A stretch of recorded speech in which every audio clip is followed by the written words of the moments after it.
আসসালামু আলাইকুম everyone, welcome back to my channel. আশা করছি সবাই ভালো আছেন। হাজির হয়ে গেলাম আরও একটি নতুন রেসিপি নিয়ে। আর আজ আমি আপনাদের তৈরি করে দেখাবো মাত্র 15 মিনিটে ঝটপট তৈরি চিকেন ফ্রাইয়ের রেসিপি। চলুন তবে দেখে নেওয়া যাক এর পুরো প্রস্তুত প্রণালী। এরকম আরও অনেক রেসিপির জন্য আমার চ্যানেল সাবস্ক্রাইব করতে কিন্তু একদমই ভুলবেন না। এই চিকেন ফ্রাইটা তৈরি করার জন্য আমি এখানে প্রায় 200 গ্রামের মতো মুরগির মাংস নিয়েছি। আপনারা যদি এই সাইজের করে মুরগির মাংসগুলোকে কেটে নেন তাহলে প্রায় 7 থেকে 8 পিসের মতো হবে। আর অবশ্যই চেষ্টা করবেন এই চিকেন ফ্রাইটা তৈরি করার জন্য হাড় ছাড়া মুরগির মাংস ব্যবহার করতে। যেহেতু এটাকে আমরা মেরিনেট করে রেখে দেব না, তাই হাড় ছাড়া মাংস ব্যবহার করাটাই সবচেয়ে বেটার হবে। মাংসটাকে ভালোভাবে ধুয়ে নিয়ে এবার এই মাংসের মধ্যে একে একে দিয়ে দিচ্ছি মশলাগুলো।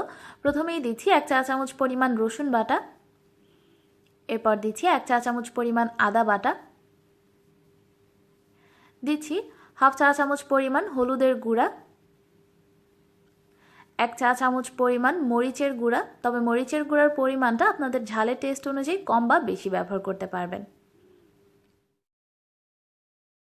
দিচ্ছি গোলমরিচের গুঁড়া 1/4 টিস্পুন, সাদা কিংবা কালো যে কোনো গোলমরিচের গুঁড়াই কিন্তু ব্যবহার করা যাবে। গরম মশলার গুঁড়া দিচ্ছি 1/4 টিস্পুন। আমি যে গরম মশলাটা ব্যবহার করছি এটার রেসিপি অলরেডি আমার চ্যানেলে দেওয়া আছে, লিঙ্ক ডেসক্রিপশন বক্সে দেওয়া থাকবে, আপনাদের প্রয়োজন হলে দেখে নিতে পারেন। লবণ দিয়ে দিচ্ছি স্বাদ মতো, আর দিচ্ছি হাফ টেবিল চামচ পরিমাণ টমেটো সস। টমেটো সসের পরিবর্তে টমেটো পেস্ট বা পিউরিও কিন্তু ব্যবহার করা যাবে। আর দিয়ে দিচ্ছি 1 চা চামচ পরিমাণ লেবুর রস। লেবুর রসের পরিবর্তে সাদা সিরকা বা ভিনেগারও কিন্তু ব্যবহার করতে পারবেন। এবার এসব কিছুকে খুব ভালোভাবে একসাথে মেখে নিচ্ছি।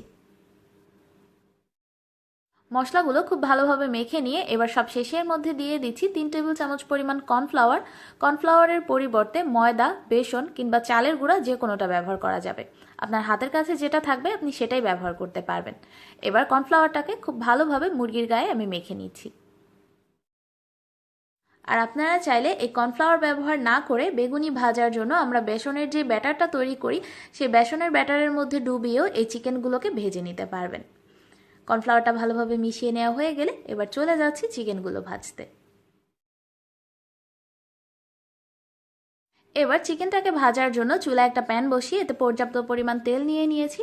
তেলটা যখন হালকা গরম হয়ে যাবে সে পর্যায়ে এর মধ্যে চিকেনগুলো একে একে দিয়ে দিচ্ছি। তেলটা কিন্তু একদম টাটকা গরম করতে যাবেন না, অবশ্যই যখন হালকা গরম হবে তখনই চিকেনগুলোকে দিয়ে দিতে হবে। আর চিকেনটা দেওয়ার পর চুলার আঁচটা লো আর মিডিয়ামের মাঝামাঝি রাখতে হবে। যেহেতু চিকেনটা আমরা কাঁচা ব্যবহার করছি তাই অবশ্যই কিন্তু একটু সময় নিয়ে ভাজতে হবে যাতে চিকেনগুলো ভালোভাবে সেদ্ধ হয়ে যায়।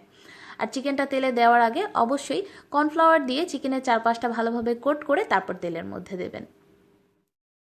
সবগুলো চিকেনের পিস আমি তেলের মধ্যে দিয়ে দিয়েছি। এবার অপেক্ষা করব একটা সাইড খুব ভালোভাবে হয়ে যাওয়া পর্যন্ত। অনেকে অভিযোগ করেন যে তেলে দেওয়ার পর চিকেনের ওপরের কোটিংটা ছেড়ে দেয়, তাদের জন্য বলছি কোনোভাবেই কিন্তু একটা সাইড না হয়ে যাওয়া পর্যন্ত উল্টাবেন না। খুব বেশি প্রয়োজন হলে কড়াইটাকে ধরে জাস্ট এভাবে একটু নেড়ে নেবেন। যদি কাঁচা অবস্থায় উল্টাতে যান তাহলেই কিন্তু ওপরের কোটিংটা ছেড়ে দেবে। আর অনেক সময় ঠান্ডা তেলে দেওয়ার কারণেও কিন্তু ওপরের কোটিংটা ছেড়ে দেয়, তাই এই বিষয়গুলো খেয়াল রাখবেন। একটা সাইড ভালোভাবে ভেজে নেওয়া হয়ে গেলে এবার চিকেনগুলোকে আলতো হাতে আমি উল্টে নিয়ে অপর পাশটাকেও খুব ভালোভাবে ভেজে নিচ্ছি।